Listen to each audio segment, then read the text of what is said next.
Ang pagsunod sa Panginoon.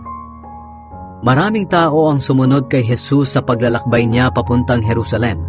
Lumingon siya at sinabi sa kanila, "Ang sinumang nais sumunod sa akin pero mas mahalaga sa kanya ang kanyang ama at ina, asawa at mga anak, mga kapatid at maging ang kanyang sarili, ay hindi maaaring maging tagasunod ko.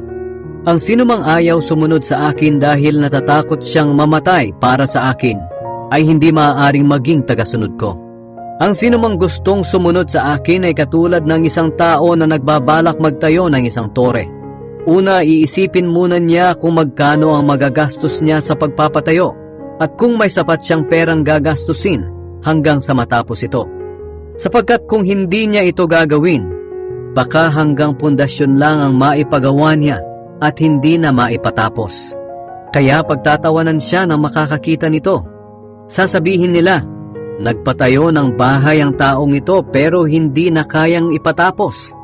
Katulad din ng isang hari na gusto makipagdigma sa kanyang kapwa-hari. Dapat isipin muna niya kung makakayanan ng 10,000 sundalo niya ang 20,000 sundalo ng kanyang kaaway. At kung sa palagay niya'y hindi niya kaya, magpapadala na lang siya ng mga sugo para makipagkasundo bago dumating ang kanyang kaaway. Ganyan din ang gawin ninyo. Isipin muna ninyong mabuti ang pagsunod sa akin.